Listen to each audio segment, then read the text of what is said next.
Hello viewers and good evening. Welcome to Science TV Prime News with me, Elvis Odhiambo, and my sign language interpreter doing the voicing, Tobias Omondi. On to our first item. At least 6 people lost their lives in a road accident at Ngoluni along the Itangini Tower Road in Boni East Sub-County, Makueni County. 5 died on the spot, while another victim was pronounced dead on the way to the hospital. Boni East Sub-County Commander Ephraim Karani said the crash happened after a lorry driver lost control and rammed into a 14-seater PSV that was waiting at the stage. The impact caused severe damage to the vehicle and left passengers trapped. 11 others were rushed to different hospitals, including a Form 4 student who had just finished the NEC exam and was returning home. Authorities are investigating the incident and have urged drivers to be cautious on the roads. Tulikula na lunch na yeye na kubika mahali naitwa Ngoluni, ilikuwa Asabele, kubika pale naitwa Mukimwane. Akaingia kwa Nissan. Hiyo Nissan ilikuwa kando. Hao walikuja kukongo wakiwa kando. Na loli venye watu wanasema, wengi wanasema ilikuwa imekimbia. Ilikuwa imekimbia kwa hali ya Moving on. President William Ruto was in Kisii County today to attend a church service at the Gospel Embassy Church held on the Kisii Primary School grounds. The service brought together congregants, church leaders, and county members for prayers, hymns, and reflections. During the event, President Ruto acknowledged the role of faith-based organizations in promoting community development and cohesion.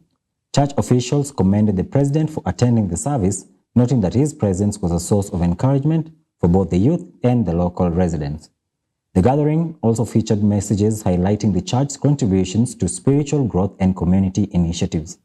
President William Ruto's visit underscores his ongoing engagement with citizens across the country and his commitment to connecting with the religious and local communities. Na ndio tumesema kama serikali bilioni 2 pesa ya serikali between now and June next year tunatoa pesa hizo, na tunataka kuunganisha watu wa Kisii 30,000 wapya katika huduma ya stima. Ndio tuhakikisha kwamba kuna mwangaza wa kutosha, tuondoe giza. Ndio tuhakikisha kwamba Kisii hii iko katikati ya ile mipango ya kwenda mbele. Nimeketi chini na gavana wenu na hawa wabunge, tukasema hii Kisii town haipaswi kuwa na barabara ambazo ni za matope.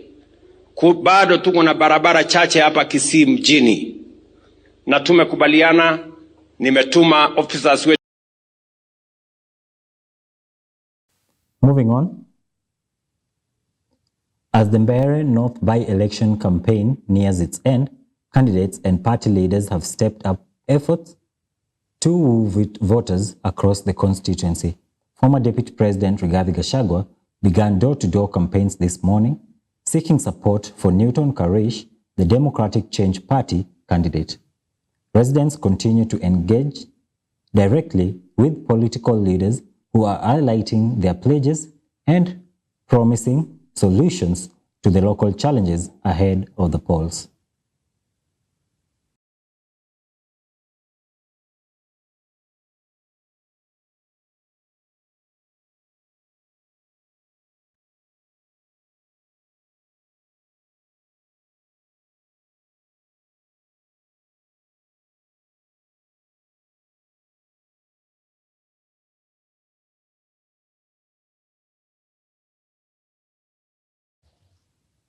Moving on,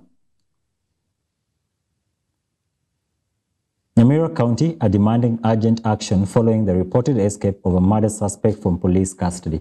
The suspect, identified as Ferguson Mokaya, is accused of involvement in the killing of 67-year-old Meshak Mainye Miyaki. Community members claim that Mukaya managed to flee while in the custody of local police, raising concerns about security and accountability. The locals have called on law enforcement agencies to intensify the search and ensure that the suspect is brought back to face justice. Authorities have not yet issued an official statement regarding the escape, but residents say that they fear that delays could compromise the investigation into the death of Meshach Maine Miyaki. Calls for transparency and swift action continue to grow as the community seeks reassurance from law enforcement. Toka hapa tujasikia chochote isipokuwa tunalalamika tu na tunataka ukweli ipatikane. Tunataka haki kama familia. OCS Manga, the OCS Nyamira, to explain to us as a community how this prime suspect got lost from police custody under police custody. How did he disappear? And we are told that he was on chains. Is it true? Mtu kweli ataweza toroka kwa mikono ya askari na tena wanasikia Kenya alifanya, aliua mtu tena akamusika, ametoka huko Western ameletwa mpaka hapa tena wamuachilie kweli. Kusema kweli itaweza. Moving on, Makueni County is mourning the death of Dr. Sonia Nzilani, the County Executive Committee member for Trade, Marketing, Industry, Culture and Tourism. Governor Mutula Kilonzo Jr. confirmed that Nzilani was found dead in her Makindu home and her body has since been retrieved from the scene.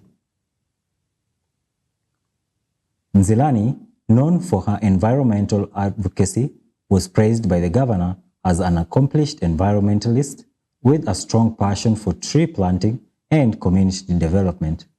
Earlier this year, she faced suspension over controversial remarks linking crocodile attacks to menstruating women, which drew national attention and criticism. Moving on, junior secondary school teachers in Makueni County have warned that they may boycott work when school reopens next year if the government fails to employ them on permanent and pensionable terms. The teachers say continued delays have left them uncertain about their future and frustrated by the lack of progress. Speaking in Wote, contract-based teachers accuse the government of dragging its feet in their confirmation, saying that the prolonged uncertainty has exposed them to numerous professional and personal challenges. They stressed that the delays affect not only their careers but also their ability to plan for basic needs. The teachers also criticized their current pay of 17,000 shillings, describing it as inadequate to meet daily expenses. They called on the government to address the matter urgently in order to avoid disruptions when schools. Yesterday, during the State of Nation address, you said that you have employed 76,000 teachers.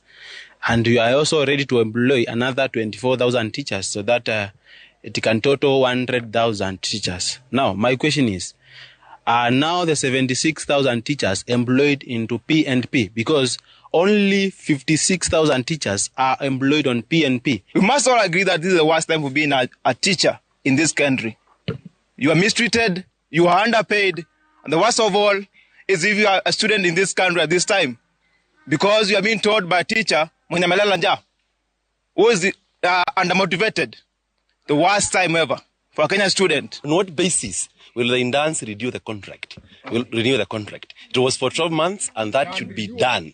Non-renewable. So let the government confirm the indance or we'll advise them not to attend school come January next year. Because the government promised to confirm these teachers. Yes. Kindly don't start triggering the ego and the bitterness of teachers. Confirm these teachers and employ other.